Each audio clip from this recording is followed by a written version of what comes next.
Bom, nós estamos numa série de mensagens nova, o Jesus que frustra quando as nossas expectativas não cabem no reino. E temos olhado várias passagens do Evangelho de Lucas, onde Jesus ele frustra completamente a expectativa das pessoas.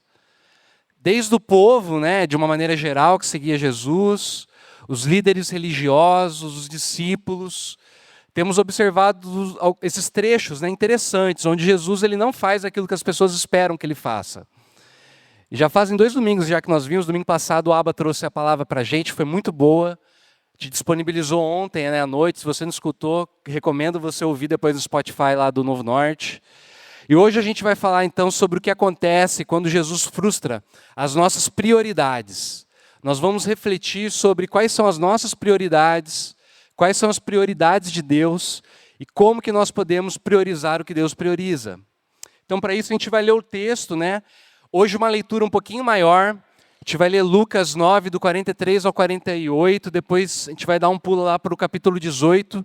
Então, eu vou pedir para que vocês estejam bem atentos mesmo aqui na leitura. Tem aí no boletim para você acompanhar junto. Bia, você pode ler para a gente?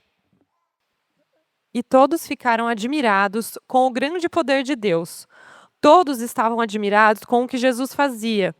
E ele disse aos discípulos: Não esqueçam o que vou dizer a vocês. O Filho do Homem será entregue nas mãos dos homens. Mas eles não entenderam isso, pois o que essas palavras queriam dizer tinha sido escondido deles, para que não as entendessem. E eles estavam com medo de fazer perguntas a Jesus sobre o assunto. Os discípulos começaram a conversar sobre qual deles era o mais importante. Mas Jesus sabia o que eles estavam pensando. Então pegou uma criança e a pôs ao seu lado. Aí disse: Aquele que, por ser meu seguidor, receber essa criança, estará recebendo a mim. E quem me receber, estará recebendo aquele que me enviou. Pois aquele que é o mais humilde entre vocês, esse é o que é mais importante. Agora Lucas 18, 15 a 27. Depois disso, algumas pessoas levaram as suas crianças a Jesus para que ele as abençoasse. Mas os discípulos viram isso e repreenderam aquelas pessoas. Então Jesus chamou as crianças para perto de si e disse: Deixem que as crianças venham a mim e não proíbam que elas façam isso, pois o reino de Deus é das pessoas que são como essas crianças. Eu afirmo a vocês que isto é verdade. Quem não receber o reino de Deus como uma criança nunca entrará nele. Certo líder judeu perguntou a Jesus: Bom mestre, o que devo fazer para conseguir a vida eterna? Jesus respondeu: Por que você me chama de bom? Só Deus é bom e mais ninguém. Você conhece os mandamentos: não cometa adultério, não mate, não roube, não dê falso testemunho contra ninguém, respeite o seu pai e a sua mãe. O homem respondeu: Desde criança eu tenho obedecido a todos esses mandamentos. Quando Jesus ouviu isso, disse: Falta mais uma coisa para você fazer. Venda tudo o que você tem e dê o dinheiro aos pobres. E assim você terá riquezas no céu. Depois venha e me siga. Quando o homem ouviu isso, ficou muito triste, pois era riquíssimo. Vendo a tristeza dele, Jesus disse: Como é difícil os ricos entrarem no reino de Deus. É mais difícil um rico entrar no reino de Deus do que um camelo passar pelo fundo de uma agulha. Os que ouviram isso perguntaram: Então, quem é que pode se salvar? E Jesus respondeu: O que é impossível para os seres humanos é possível para Deus. Esta é a palavra de Deus. Vamos orar de novo?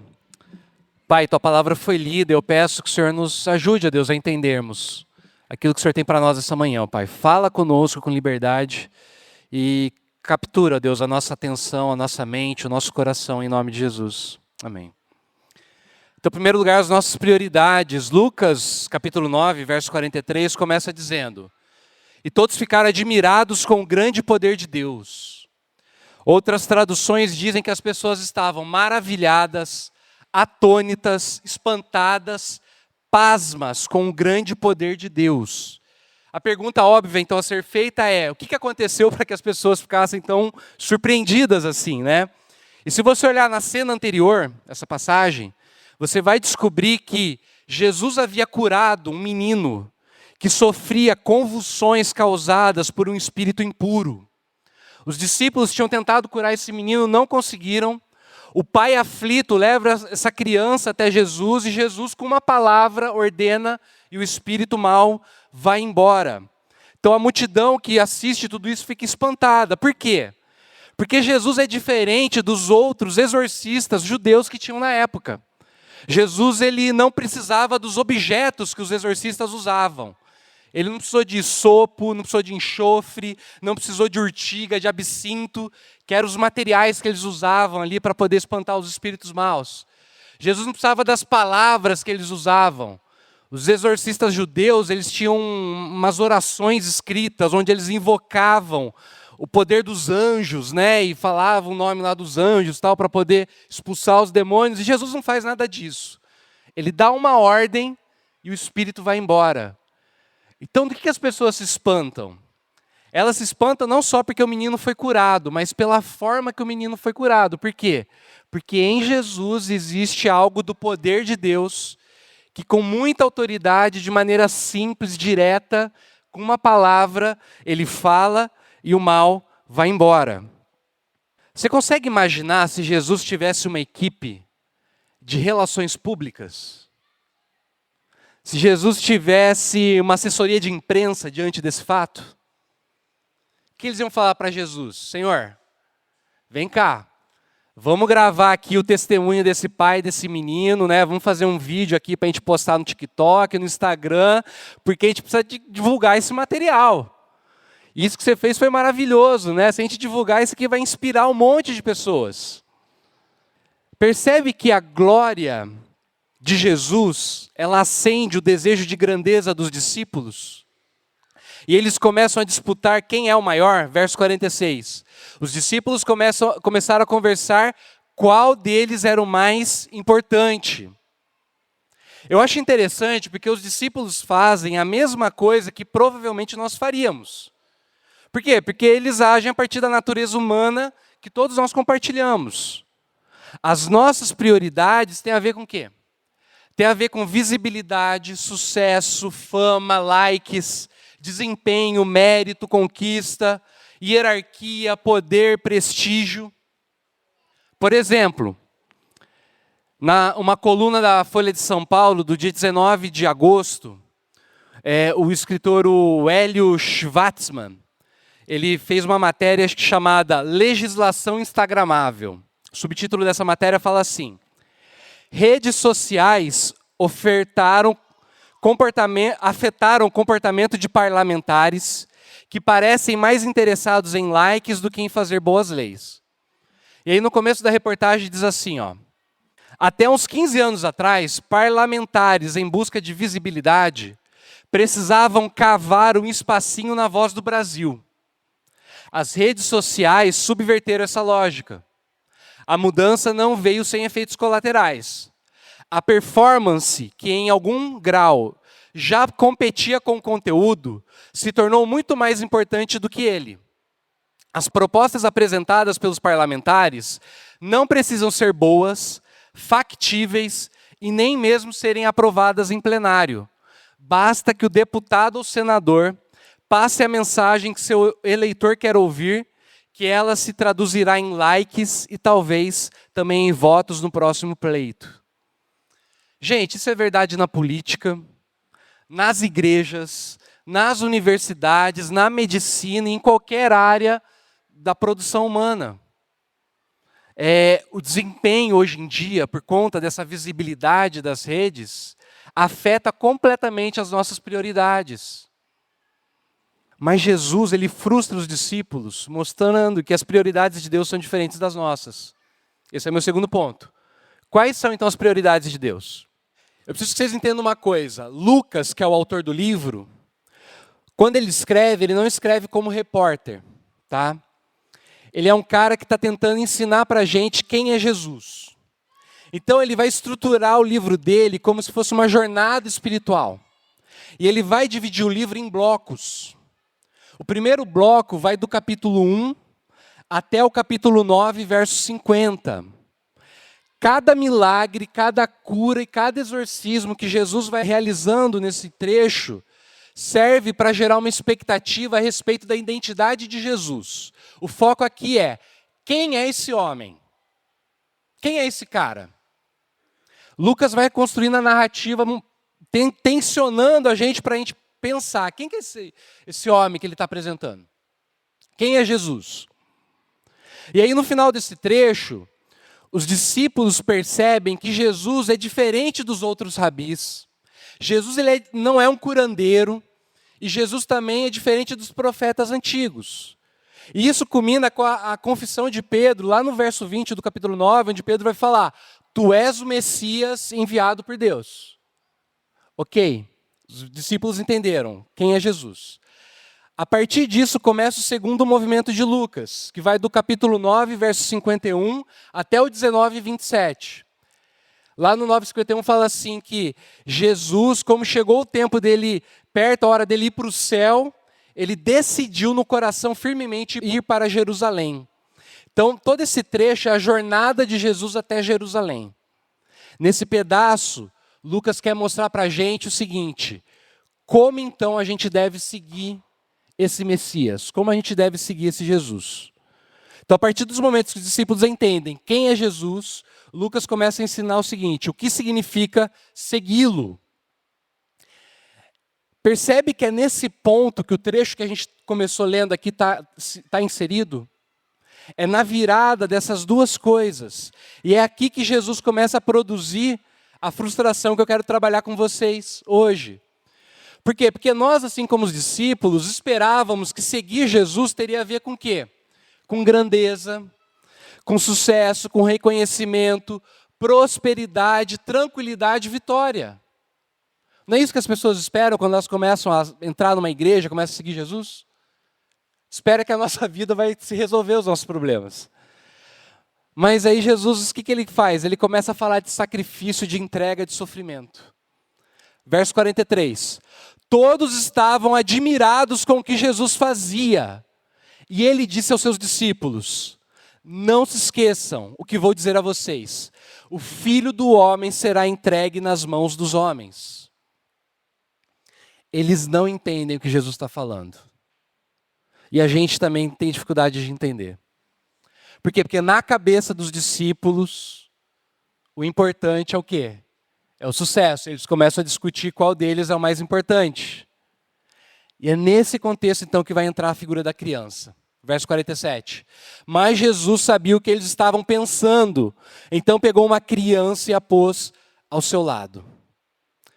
Enquanto os discípulos falam de grandeza, o que Jesus faz? Ele chama uma criança. E, gente, quando a gente fala de criança, a gente corre um risco sério de ler o texto bíblico antigo a partir da nossa perspectiva atual. Porque nós enxergamos a criança e as infâncias de uma maneira completamente distinta daquilo que o texto está mostrando para a gente. Por exemplo, no mundo antigo, no mundo bíblico, os anciãos, os velhos, os adultos, os idosos, eles eram extremamente respeitados. Eles eram os guardiões da sabedoria, eles eram os guardiões da tradição. Essas pessoas tinham muito prestígio. Mas a gente vive numa época totalmente influenciada pelo capitalismo de consumo, onde tudo que é velho é desprezado, inclusive pessoas. E tudo que é novidade é idolatrado, inclusive pessoas. Bebê é um artigo de luxo, não é? E quem diz isso não sou eu, viu? É só você ler um sociólogo chamado Zygmunt Bauman, que em vários livros dele ele vai falar exatamente isso que eu estou falando. Nesse cenário, então, que a gente vive, a infância vira fetiche. Mas o que a gente idolatra não é a criança de verdade. Sabe o que a gente idolatra? A gente idolatra a promessa de prazer sem responsabilidade. O resultado disso é uma sociedade onde os adultos não suportam limites, nem a finitude, nem a frustração. Aí você vê um monte de homem que não consegue assumir responsabilidade de nada. O cara já tem barba na cara, mas fica o dia inteiro jogando videogame. Você vê um monte de mulher que tem 40 anos, mas pensa que tem 20. Botou tanta coisa no rosto que se ela piscar, repuxa a boca, né? Por quê? Porque está querendo parecer mais nova. E por outro lado, as crianças são expostas à lógica da performance, da sexualização, da produtividade. E aí vai gerar o oposto, a adultização precoce, que o Felca denunciou, né? Então a gente vive uma inversão dupla. A gente tem adultos querendo ser crianças e crianças sendo obrigadas, na verdade, a se tornarem adultos. Então esquece o nosso conceito de criança. Quando Jesus fala de criança, ele não está falando disso que a gente vive hoje. Por quê? Porque naquela cultura, a criança representava a insignificância. Ela não produzia, ela não decidia nada, ela não tinha voz. Não era igual hoje que o moleque bate na cara do pai, xinga a mãe, o vô, a avó. A criança não era nem considerada gente. Paul Tillich, na sistemática dele, fala assim: em muitas culturas, a lei não reconheceu a todos como pessoas. A igualdade anatômica não foi considerada base suficiente para a valoração de todo ser humano como pessoa. Negou-se o status de pessoa a escravos, crianças e mulheres. Criança não era considerada gente, nem escravo e nem mulher. Criança, então, é um símbolo de quem não conta. Por isso que algumas traduções da nossa Bíblia vai chamar de pequenos. Horas. Pequeno é o contrário de grande. Pequeno é aquilo que não tem importância, não tem força, não tem poder. Isso significa que a criança representa todo aquele e toda aquela que, por ser pequeno, e exatamente por ser pequeno, passa desapercebido. Exatamente por ser pequeno, é invisibilizado. Exatamente por ser pequeno, é desprezado. Segundo Jesus, são esses os insignificantes, os vulneráveis, os esquecidos, que os discípulos deveriam receber e acolher e demonstrar preocupação. Verso 48. Aquele que, por ser meu seguidor, receber essa criança, estará recebendo a mim. E aí a gente começa a perceber uma coisa. A palavra receber que Lucas usa aqui no capítulo 9, é a mesma que ele vai usar lá no verso 18. No capítulo 18, verso 17. Quem não receber o reino de Deus como uma criança, nunca entrará nele. Olha só que coisa interessante. No capítulo 9, Jesus fala o seguinte: quem recebeu uma criança me recebe. Lá no capítulo 18, as pessoas levam as crianças pequenas, os bebês, até Jesus. E os discípulos impedem que o pessoal entregue essas crianças para Jesus. Ou seja, eles fazem o contrário do que Jesus tinha mandado fazer, porque eles pensam que por ele ser um mestre importante, ele não podia perder tempo com um bebê. Então o que conecta essas duas passagens, lá no capítulo 9, lembra que é o começo da jornada até Jerusalém? E lá no 18 já está no final dessa jornada. O que conecta esses dois textos é o verbo receber e a imagem da criança. Se nesse trecho Lucas quer mostrar para a gente como a gente deve seguir Jesus, a pergunta que eu faço é o seguinte: como devemos seguir Jesus? No capítulo 9 a gente aprende que nós devemos seguir Jesus recebendo quem Jesus recebe. Quem que ele recebe? As crianças, os pequenos, os fracos, os despojados, os invisibilizados. Agora, no capítulo 18, a gente vai aprender como a gente consegue, então, seguir Jesus. Jesus vai falar: você precisa ser igual a esses pequenos. Capítulo 18, versos 16 e 17. Então, Jesus chamou a criança para perto de si e disse: deixem que as crianças venham a mim e não as proíbam que elas façam isso, pois o reino de Deus é das pessoas que são como essas crianças. Eu afirmo a vocês que isso é verdade. Quem não receber o reino de Deus como uma criança, nunca entrará nele. Sabe outra visão errada que a gente tem quando a gente pensa na criança? É que Jesus falou que a gente tem que receber o reino de Deus como criança porque a gente acha que a criança é inocente. Como eu disse, essa ideia de que a criança é inocente, que ela é uma tábula rasa, que você pode escrever o que quiser nela, e ela só vai se tornar má ou vai ser capaz de fazer coisas erradas quando ela for muito influenciada pela sociedade, isso não está na Bíblia, tá? Isso é a obra do iluminismo. O iluminismo que acreditava que com educação, conhecimento e ciência, nós nos salvamos. E de fato, educação, conhecimento e ciência liberta a gente de um monte de coisa, mas não salva a gente. Porque se fosse verdade isso, nós não veríamos as maiores atrocidades dos últimos tempos sendo cometida por quem tem diploma acadêmico altíssimo. Você não veria, por exemplo, um dia eu estava conversando com uma esposa de um dentista que estava falando que ele tinha atendido uma senhora, esposa de um médico, que o cara teve que refazer os dentes dela porque o marido socou a cara dela e quebrou os dentes. Médico. Então, grau acadêmico, escolaridade não salva ninguém. Salmo 51:5. De fato, tenho sido mal desde que nasci, tenho sido pecador desde o dia em que foi concebido. Gente, criança pode ser extremamente cruel e perversa. O tal do bullying, né? É terrível. Então a gente é mal desde quando a gente nasce. Então receber o reino de Deus como criança não é receber o reino de Deus como uma pessoa inocente. Lembra que eu falei no capítulo 9 sobre a condição da criança? A criança é desprovida de recursos, de poder e de voz. Então o que significa receber o reino de Deus como criança? Significa você receber o reino de Deus como quem não tem nada para dar em troca. Significa receber de graça como se fosse um presente, sem querer pagar, sem querer ter mérito, sem querer retribuir isso. Oferece o sorvete para uma criança, ela vai aceitar na hora. Agora, tá na mesa lá com um monte de adulto, né, e se oferece para pagar a conta, que vira uma briga ali para ver quem que saca primeiro o cartão.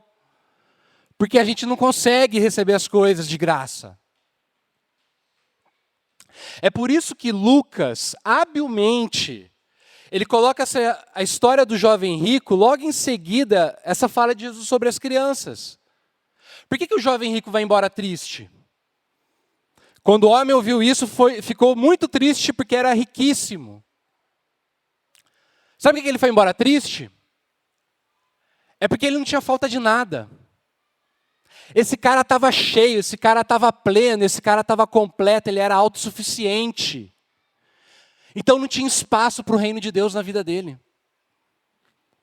Quando Jesus fala para ele que ele precisa abrir mão dos bens dele, é porque ele precisa abrir espaço na vida dele para receber o reino que a gente não ganha por mérito.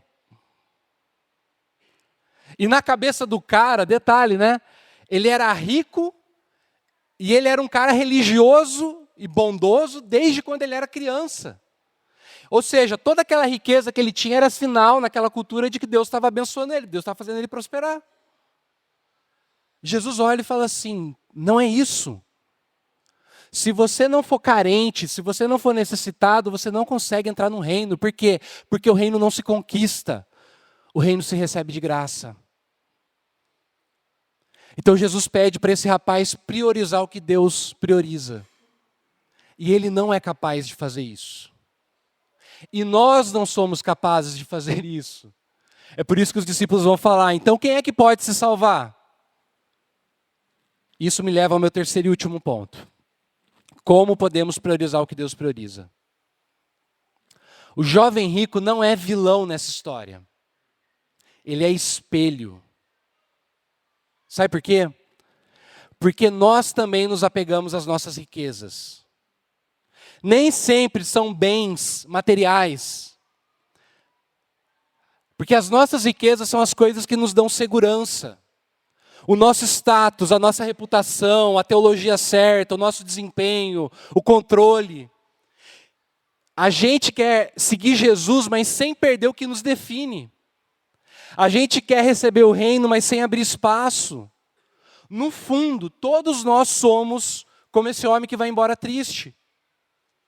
Sabe por quê? Porque o convite de Jesus é doce demais e caro demais ao mesmo tempo. Só tem um detalhe. Jesus não nos pede nada que ele antes não tenha feito. Pensa comigo numa coisa. O Deus Todo-Poderoso, aquele que criou cada estrela, cada galáxia, nebulosas. O Deus Todo-Poderoso, aquele que conhece cada partícula atômica e subatômica. O Deus que controla os exércitos de anjos, diante de quem o inferno treme. Ele virou gente. Ele foi um bebê. Ele nasceu do jeito mais natural possível. E não foi um parto higienizado no hospital, nem um parto humanizado numa banheira.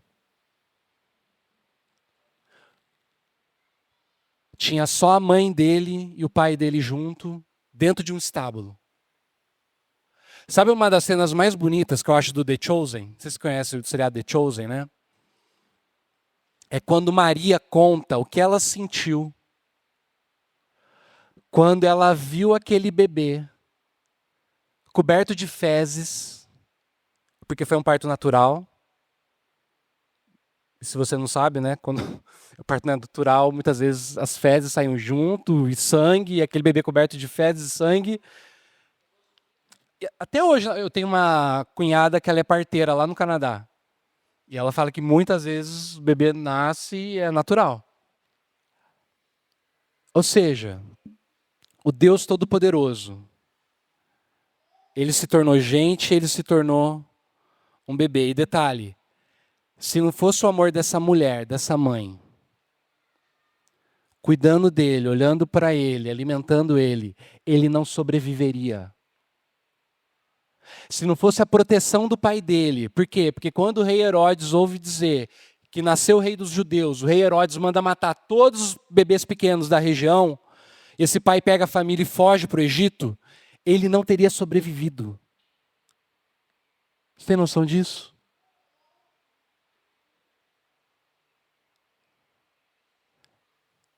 Ou seja, sabe o que significa para a gente?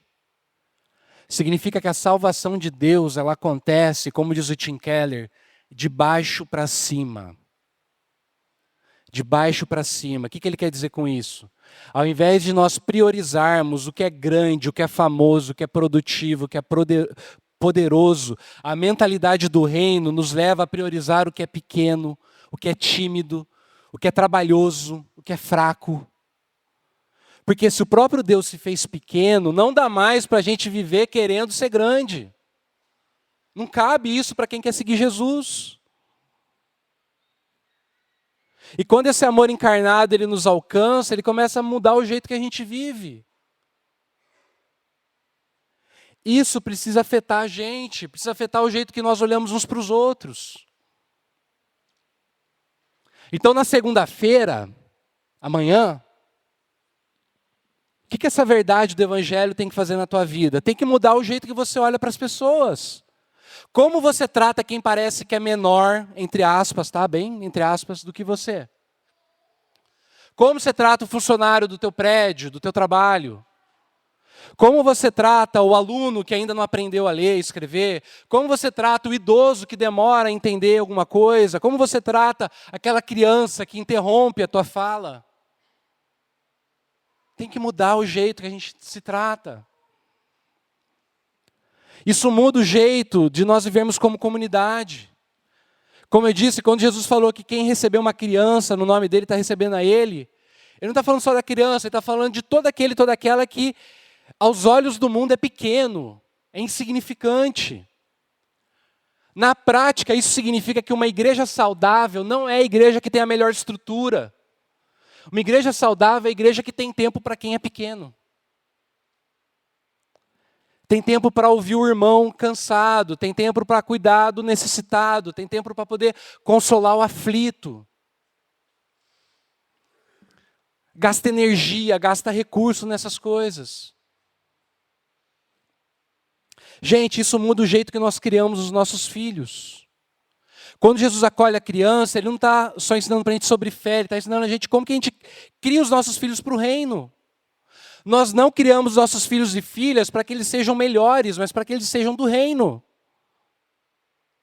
Isso significa que se você espera que teu filho ou que tua filha se forme como um médico, um engenheiro, um advogado, para poder ganhar dinheiro, para poder ter prestígio, reputação, tua motivação está errada.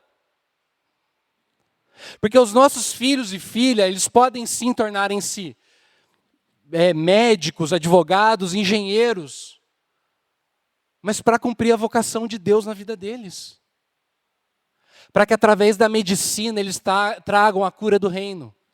Para que através do direito eles tragam a justiça do reino. Para que através da engenharia, da arquitetura, eles tragam a organização do reino. Para que através da arte eles tragam a beleza do reino. Através da educação eles tragam o conhecimento, a sabedoria do reino. Através das terapias eles tragam o cuidado do reino. Porque na lógica do reino nós existimos não para vencermos, mas para acolhermos. Não para competir, mas para ter misericórdia e compaixão.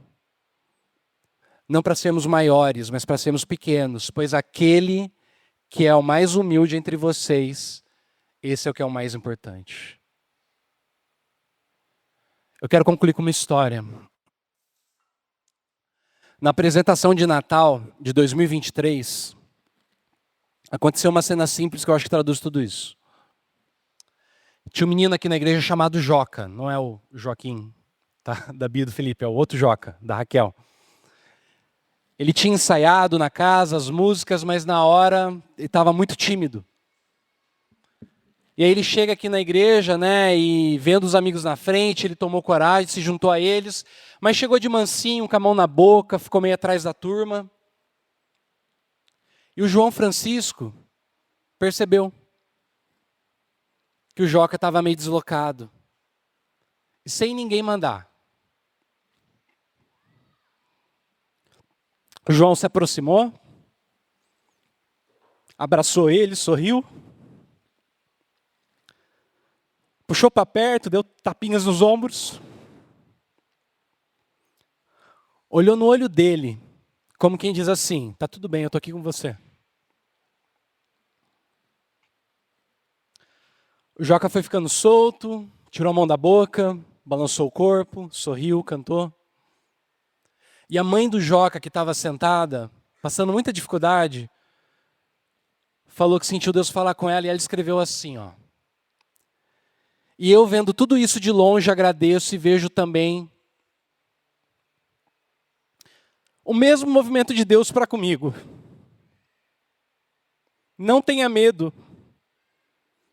Eu estou lhe vendo, eu lhe percebo, eu estou contigo. Porque o reino de Deus é assim.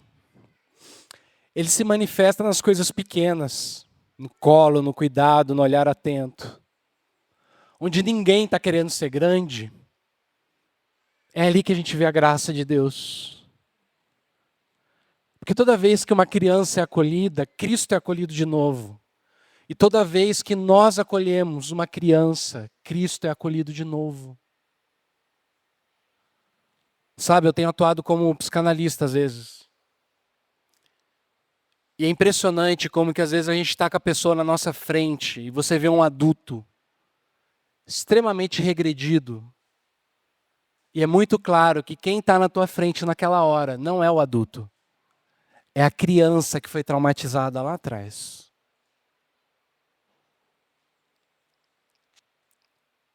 Se você é essa criança, o convite de Jesus nessa manhã é para você. Vem até mim. Eu te conheço, eu estou te vendo. Eu vou cuidar de você. Talvez você conheceu Jesus quando você era pequeno, quando você era criança e você se afastou dele. O convite de Jesus nessa manhã é para você que conheceu Jesus lá atrás, mas abandonou ele ao longo da tua jornada. Talvez ele está falando para você hoje. Lembra de mim? Eu te amo, eu quero você perto de mim. Eu quero acolher a tua criança.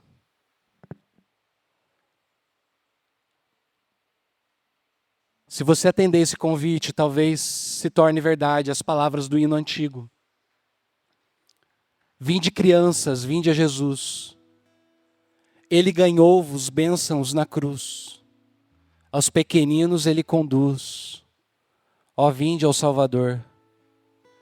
Eis a chamada, vinde hoje a mim. Não há no mundo quem ame assim. Seu grande amor por vós não tem fim. Ó, vinde ao Salvador. Eu quero convidar você a entregar a tua criança a Jesus.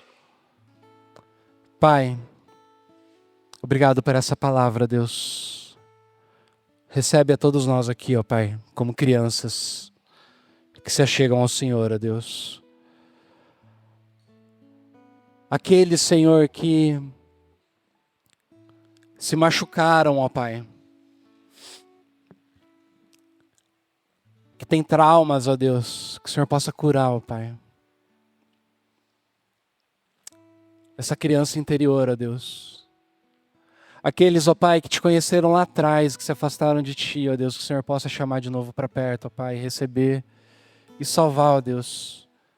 E que todos nós, ó Pai, possamos ter esse coração de criança, ó Deus, que o Senhor chega até o Senhor, ó Pai, sem nada para oferecer. Para receber o reino, ó Deus, que a gente não conquista, que a gente ganha como presente, como graça. É o que eu te peço, no Teu nome santo. Amém.